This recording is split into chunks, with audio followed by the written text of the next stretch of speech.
I am talking to one of the award winning Hollywood writers in LA right now, which is Ray Richmond. And Ray has just published and written a bestseller already, which is on Betty White. And sadly, we've just lost her. And Ray, this is, obviously wonderful to talk to you today, but, with sad circumstances, but also with, you know, celebrations of Betty in terms of the time that you have completed her book. And we'd really love to hear, how the book came about and all the people that, you've spoken to in getting this book together, because it's beautifully written and the images to complement it is unbelievable.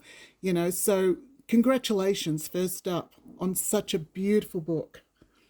Thank you, Caroline. Yeah, the book came together. It was toward the end of 2020. The publisher, Quarto Books, approached me and wanted to.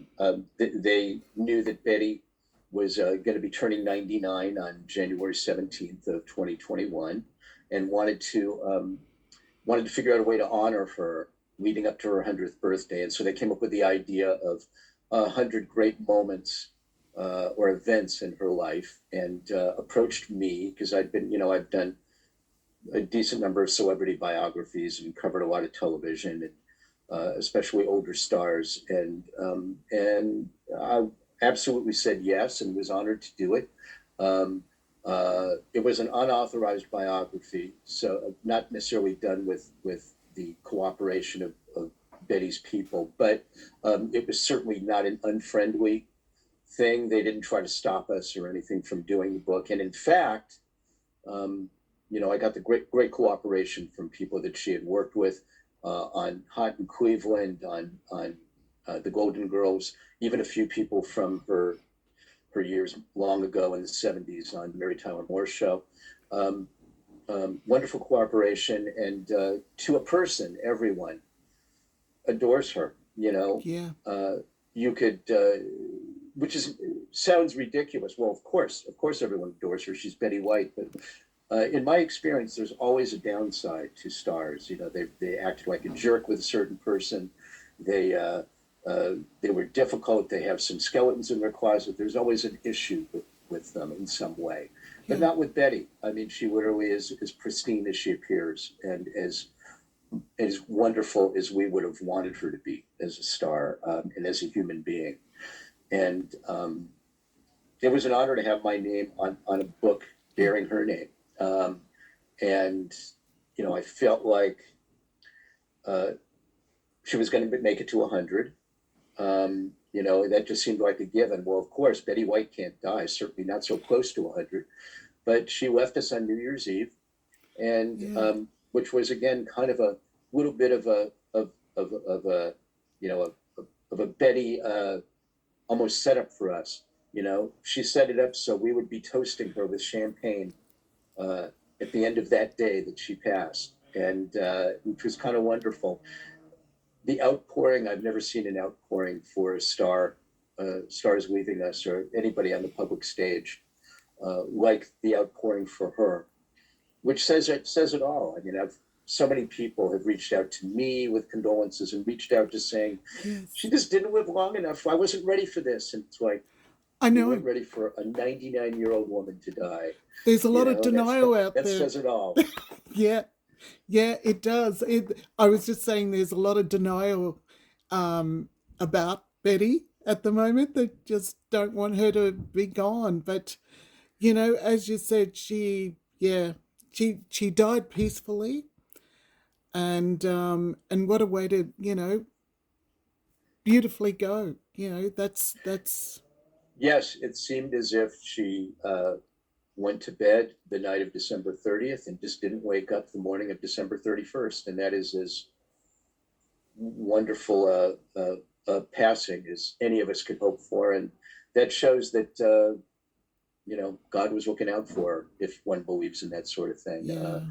The higher power was taking care of Betty, as the higher power should have. Um, Not everyone gets that. Too many of us have to suffer at the end. Betty didn't deserve to suffer, and thank God she didn't. No. From all reports. Yeah. Yeah, absolutely. That is the best news at all, of Betty's departure.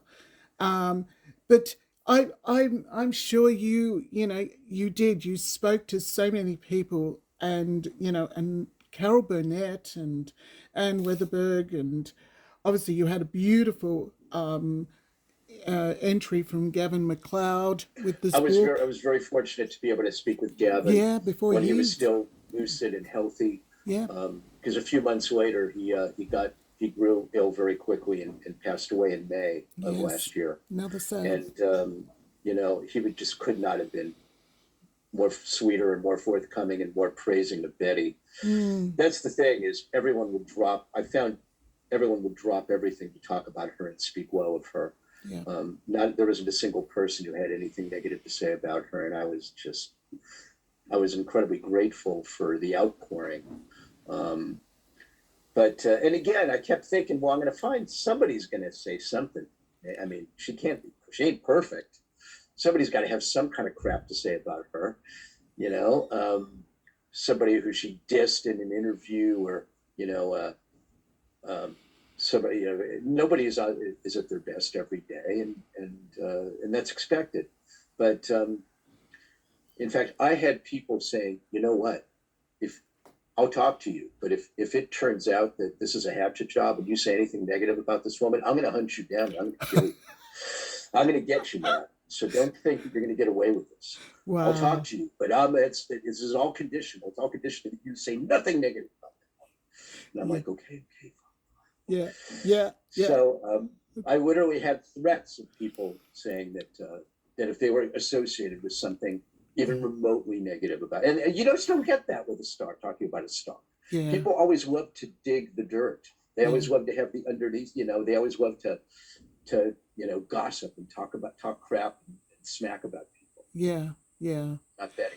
What is the best story, or one of the best stories, that you might be able to share with us today about Betty in that? You know, uh, the story about her hosting Saturday Night Live when she was 88 was really dear. How it was really a Facebook campaign that basically drafted her into doing it.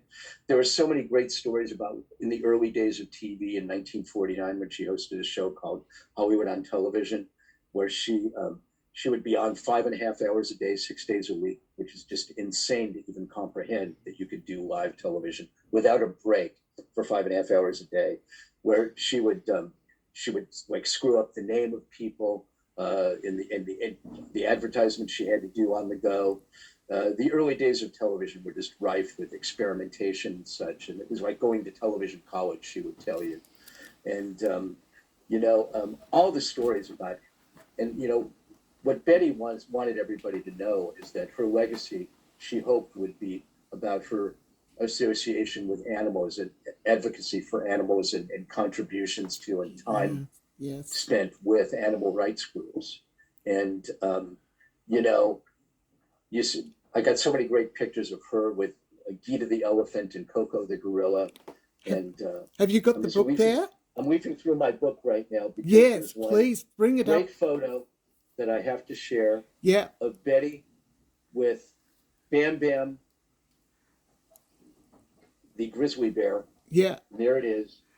I love that photo. What I that love it. is Betty Yeah. eating the bear, Yeah. a marshmallow in her teeth. Now, what woman has trust like that with a giant, potentially violent beast? Yep. Yep. She just trusted animals far more than she trusted people. Yes. And she was a pretty great people person, but she was more of an animal person, and that says it all. Yeah. Someone who has such a loving bond with the furry creatures is someone that I admire more than anyone else. Well, she was the first lady of TV, and she did it all. She was a producer. She was not just an actor. She wrote. She just about did the She did whole. She everything. did That's the everything. thing. That's Yeah, exactly right, Caroline. She was before there was a glass ceiling. She was part of, she produced shows. She produced variety shows and the live TV that she was on. yep, She was she was and she didn't think anything of it. She was like, well, this is just what you do. It wasn't like she was trying to throw a weight around as a woman. She's like, well, I'm here and I'm probably the best person to do it. It was very matter of fact. yeah.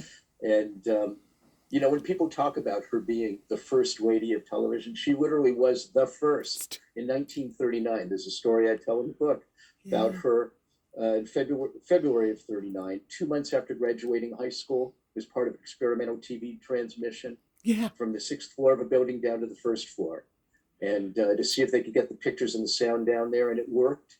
And then 2 months later, conventional television transmission began at the New York World's Fair in April. And so she was there at the very dawn of the medium, Yeah. and really helped form, the art, the way television would move forward. All started with her and her ability to give it an identity right from the start. Yeah, it's incredible. It's incredible. Can you look? It is a beautiful book, Ray. I'm just adoring it. It's I Thank you. just love it. It's going to live on my coffee table. Can you hold it up? It's Betty White, 100 Remarkable Moments in an Extraordinary Life, and 99, nearly 100.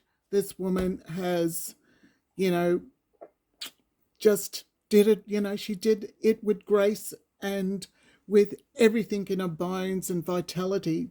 She She was had a the life that we all masterclass. wish we could have, which really says everything. Yeah, We all wish we could have.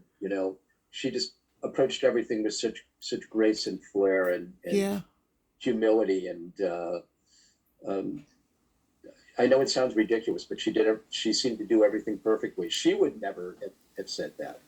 She was oh, very self-deprecating, but she that was also part of the woman's perfection. It's the fact that she thought nothing of it, and thought that she was overrated yeah, and fussed over far too much. But oh, I think we fussed over her just enough. yeah. We sure did. Well, she is surely missed. There, from presidents to the mere fans that just loved and adored her, and they were still discovering her. And I think she will live on forever, really, because she's just had an extraordinarily, amazing life. She is one in a million. Absolutely. I'm Yeah, you know I'm I and the thing is, it says everything that we're already missing her so deeply. She was just such a bright light in these sometimes dark times. yeah, Um, you know, but she got us through a lot of COVID. She's not going to get there. She couldn't stick around to the end of the pandemic, but she's like, you know what? I did what I could. yeah, yeah. And you did, an amazing job with this. And I believe this is, obviously on Amazon and in Australia. Amazon and wherever books are sold online, and Yep. hopefully in finer bricks and mortar bookstores too, and Yes. even some crappy bricks and mortar bookstores. I think it's in all of Well, you've got a bestseller already, and I think this book will obviously, be very popular. Especially now. I feel so. them. Now that it has the Caroline Russo Oh, mark of excellence, now it will sell. oh, Ray, You're thank you. you're you're putting it on the map in Australia. That's helped me a I'm lot, I believe. I'm I'm doing what I can do to contribute to your amazing work, because I think you're amazing yourself in Thank you. what you've done. And I really appreciate that, Caroline. And Yeah. and again, I don't want it to appear that I'm put trying to sell books on Betty's on Betty's head here now that she's gone. But I really do. I really feel strongly that this honors her and is not anything that exploits anything about her life. It's really much more of an honoring situation. Absolutely. Well, thank you, Ray, for talking with us, today. Thank you for having me, And Caroline. thank you. It's just been an enormous pleasure. And again, congratulations. And we will stay in touch and take care Thank over you. in LA. And Yes, take care. for sure. Thank you. Thank you.